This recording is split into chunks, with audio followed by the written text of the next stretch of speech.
ఇవాళ జనం నెత్తి మీద ఒక గాడిద గుడ్డు పెట్టింది. బళ్ళల్లోనైనా టీచర్లు మరి ఎట్లా చేద్దాం సార్ అని మాట్లాడుకుందామంటే స్కూల్లో ప్రిన్సిపాల్ ఉండాలి, ఆడ ప్రిన్సిపాల్లు లేరు, ఆఖరికి ఊడ్చి తుడిచే స్కావెంజర్స్ కూడా లేరు. అంటే ఈ దిక్కు దివానం లేని విద్యాశాఖలో ప్రమోషన్ల విషయంలో కూడా మీరు అన్యాయం చేయటం వల్ల తెలంగాణలో బడుగు బలహీన వర్గాల పిల్లలు చదువుకునేటువంటి పేద విద్యాలయాలు బాగుండాలి. Like, share, subscribe. మీడియా మిత్రులకు నమస్కారం. ఇవాళ ఎమర్జెన్సీ విధించిన రోజు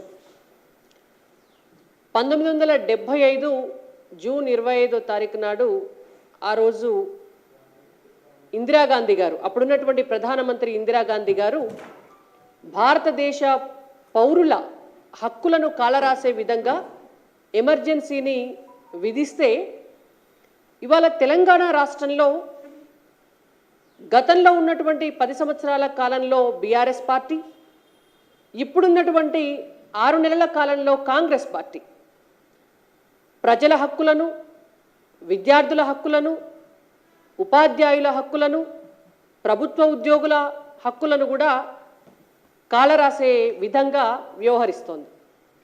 రేవంత్ రెడ్డి గారైతే ఇందిరాగాంధీ గారి వారసత్వాన్ని పుణికిపుచ్చుకొని అసలు ఈ రాష్ట్రంలో ఉన్నటువంటి ప్రజలకు హక్కులు ఉంటాయా, వారు ఎన్నికల సమయంలో ఇచ్చినటువంటి హామీలకు విలువ ఉంటుందా అన్నట్టుగా వ్యవహరిస్తున్నారు.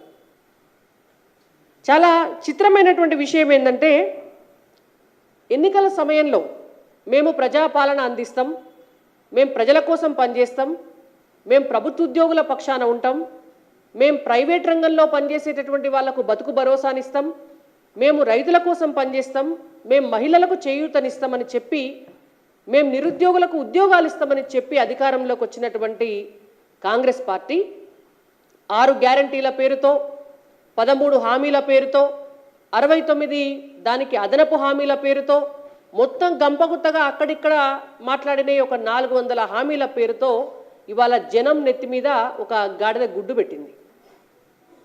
మోసం, తెలంగాణ ప్రజలను దగా చేసింది. ఆ ప్రజల్లో భాగమైనటువంటి ఉద్యోగుల విషయానికి వస్తే కూడా తెలంగాణ రాష్ట్రంలో బడి పిల్లలకు పాఠాలు చెప్పేటటువంటి పంతుళ్ళు గత 6 నెలల కాలం నుంచి కాళ్ళరిగేలాగా రేవంత్ రెడ్డి గారి ఇంటి చుట్టూ, ముఖ్యమంత్రి గారి కార్యాలయం చుట్టూ, సదరు ఆఫీసర్లు ఎవరన్నా ఉంటే వాళ్ళ కార్యాలయాల చుట్టూ కాళ్ళరిగేలాగా తిరుగుతున్నారు. వాళ్లకు వారం రోజులు బడి ఉంటుంది, సెలవు ఒక ఆదివారం ఉంటుంది. ఆదివారం నాడు హైదరాబాద్కు వస్తే ఏ ఆఫీసర్ ఉండడు. విద్యాశాఖ మంత్రి ఉండడా అంటే విద్యాశాఖ మంత్రి లేడు. విద్యాశాఖను తన దగ్గర పెట్టుకున్నటువంటి రేవంత్ రెడ్డి గారు కలవరు. మరి ప్రభుత్వ ఉపాధ్యాయులు వాళ్ళ గోస ఎవరికి చెప్పుకోవాలా? తెలంగాణ రాష్ట్రంలో 65,000 మంది ఎస్జిటి ఉపాధ్యాయులు ఉంటే ఈ 65,000 మంది ఎస్జిటి ఉపాధ్యాయుల ప్రమోషన్స్ విషయంలో గతంలో రాజీవ్ గాంధీ గారు ప్రధానమంత్రిగా ఉన్నప్పుడు వచ్చినటువంటి ఒక నూతన విద్యా విధానంలో భాగంగా ఆనాడు ఉమ్మడి ఆంధ్రప్రదేశ్లో ఉన్నటువంటి తెలంగాణ ప్రాంతంలో కూడా ఎస్జిటిల నియామకాల విషయంలో టీటీసీ చేసి ఉపాధ్యాయ వృత్తిలోకి ఎస్జిటిలుగా నియమించబడినటువంటి వాళ్ళతో వాళ్ళ నెంబర్ సరిపోకపోవడం వల్ల బీఎడ్ చేసినటువంటి వాళ్ళను కూడా ఎస్జిటిలుగా ఆ రోజు ప్రభుత్వం తీసుకోవడం జరిగింది.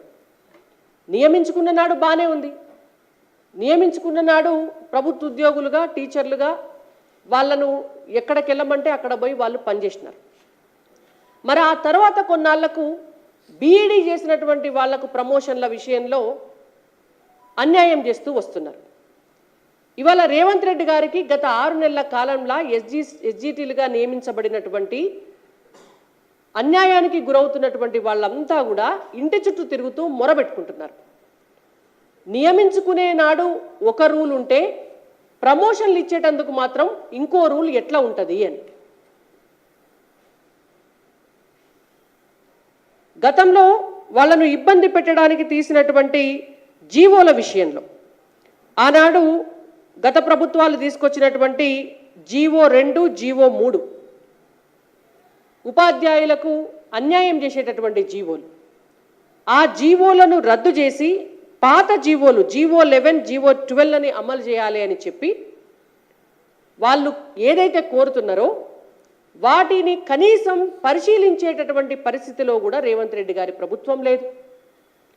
మీకు పార్టీ ఫిరాయింపుల కోసం ఉన్నటువంటి సమయం, మీ పార్టీ నాయకులు రాహుల్ గాంధీ గారు, సోనియా గాంధీ గారు, మల్లికార్జున్ ఖర్గే గారు ఢిల్లీలో ఒక డయాస్ మీద నిలబడి మీ పార్టీ మేనిఫెస్టోను రిలీజ్ చేసి పాంచన్యాయ సూత్రాలని చెప్పి ప్రజలకు చెప్పి పక్క పార్టీలో గెలిచినటువంటి అభ్యర్థులు ఇతర పార్టీలకు వెళితే వాళ్ళ అభ్యర్థిత్వాన్ని రద్దు చేయాలి, వాళ్ళను డిస్క్వాలిఫై చేయాలి అని చెప్పి మీరు మీ పాంచజన్య సూత్రాలలో పెట్టింది. వాటిని కూడా కాలదన్ని ఇవాళ నియమాలు నిబంధనలు ఏమీ లేకుండా మీరు తెలంగాణ రాష్ట్రంలో పక్క పార్టీలలో గెలిచినటువంటి వాళ్ళను జాయిన్ చేసుకునేటందుకు మీకు సమయం ఉన్నది. వాటికి ఏ నియమాలు ఉండయి, వాటికి ఏ నిబంధనలు ఉండయి, మీరు మాట్లాడిన మాటలకు విలువ ఉండదు. మరి వాళ్ళ ప్రభుత్వ ఉద్యోగులకు ఇచ్చేటటువంటి ప్రమోషన్ల విషయంలో మాత్రం మీకెందుకు సమయం సరిపోతలేదు? మీరెందుకు వాటి గురించి ఆలోచిస్తలేరు? నిజంగానే కొత్త జీవో ప్రకారం మేము చేస్తున్నామని మీరు చెప్తే ఆ జీవోలను రద్దు చేసి ఎస్జిటీలుగా అపాయింట్ అయినటువంటి టీటీసీ చదువుకున్నటువంటి వాళ్లకు, బీఎడ్ చదువుకున్నటువంటి వాళ్లకు అందరికీ కూడా ప్రమోషన్ల విషయంలో సమన్యాయం చేయాలి అనేటువంటి సోయి ముఖ్యమంత్రి గారికి ఎందుకు లేదు అని మేము అడుగుతున్నాం. గత 10 సంవత్సరాలుగా ప్రమోషన్లు లేవు. ఇవాళ మీరేదో ఇస్తాము అని ఒక ఆశ చూపినరు వాళ్లకు. మరి ఆ ఇచ్చే ఆశ చూపినటువంటి క్రమంలో సమన్యాయం చేయండి. ఈ విడత పోతే మళ్ళా ఎన్నేళ్లకు వాళ్లకు ఆ ప్రమోషన్లు వస్తాయో, ఇప్పుడు కూడా వస్తాయో రావో కూడా తెలియదు. 29-30 సంవత్సరాలుగా ఒక పోస్టులో నియమించబడ్డటువంటి ఉపాధ్యాయుడు ఎస్జిటిగా అదే పోస్టులో ఉన్నారు ఇప్పటి వరకు కూడా. మరి దీన్నంతా చూడడానికి ముఖ్యమంత్రి గారికి వెసులుబాటు లేదు. అందుకే మేము అడిగినాం. నేను ఒక 10 రోజుల క్రితం ఒక ప్రెస్ కాన్ఫరెన్స్ పెట్టి అడిగిన, విద్యాశాఖ మంత్రి తెలంగాణ రాష్ట్రంలో కావాలి అని. మీరు విద్యాశాఖ మంత్రిని అపాయింట్ చేయరు. వాళ్ళ సమస్యలు మొరబెట్టుకుందాము అని అంటే డిస్ట్రిక్ట్ ఎడ్యుకేషన్ ఆఫీసర్ కావాలి జిల్లాల, మీరు డిఈఓలను అపాయింట్ చేయరు. మండల స్థాయిలో వెళ్ళి చెప్పుకుందామంటే అక్కడ ఎంఈఓ కావాలి, మీరు ఎంఈఓలను అపాయింట్ చేయరు. బళ్ళల్లోనైనా టీచర్లు మరి ఎట్లా చేద్దాం సార్ అని మాట్లాడుకుందామంటే స్కూల్లో ప్రిన్సిపాల్ ఉండాలి, ఆడ ప్రిన్సిపాల్లు లేరు. ఆఖరికి ఊడ్చి తుడిచే స్కావెంజర్స్ కూడా లేరు. అంటే ఈ దిక్కు దివానం లేని విద్యాశాఖలో ప్రమోషన్ల విషయంలో కూడా మీరు అన్యాయం చేయటం వల్ల ఇవాళ ఆ ప్రమోషన్ల విషయంలో అన్యాయం జరిగి అవేమన్నా ఆగిపోతే కూడా మళ్ళా ఖాళీ కావాల్సినటువంటి 11,000 పోస్టులు ఆగిపోతాయి. మొత్తం 25,000 పోస్టులు ఖాళీ ఉంటే మీరు ఒక 11-12,000 పోస్టులకి నోటిఫికేషన్ ఇచ్చిర్రు టీచర్లను పోస్టులు భర్తీ చేస్తామని. మిగిలిన 10-11,000 పోస్టులు కూడా ఈ వీళ్ళకు ప్రమోషన్లు వస్తేనే అవి ఖాళీ కావాలి. అవి ఖాళీ అయితే మీరు మళ్ళీ ఫిలప్ చేయాలి. ఇది ఇంటర్లింక్ అయినటువంటి సమస్య.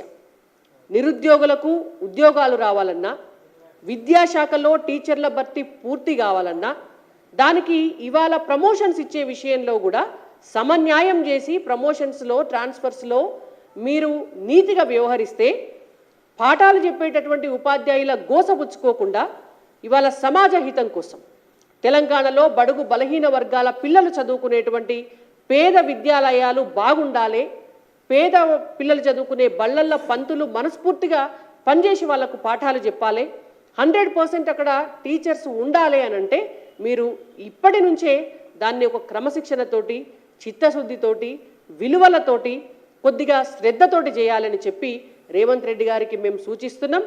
ఉపాధ్యాయుల ప్రమోషన్ల విషయంలో ఖచ్చితంగా వాళ్ళు అడుగుతున్నటువంటి పాత జీవోలు వాటినే అనుసరంగా చేసి కొత్త జీవోలను రద్దు చేసేటటువంటి విషయంలో మీరు ఒక కమిటీని వేసి సమీక్ష చేయాలని చెప్పి భారతీయ జనతా పార్టీ తరపున టీచర్లందరికీ కూడా సమన్యాయం చేయాలని చెప్పి మేము డిమాండ్ చేస్తున్నాం. Like, share, subscribe.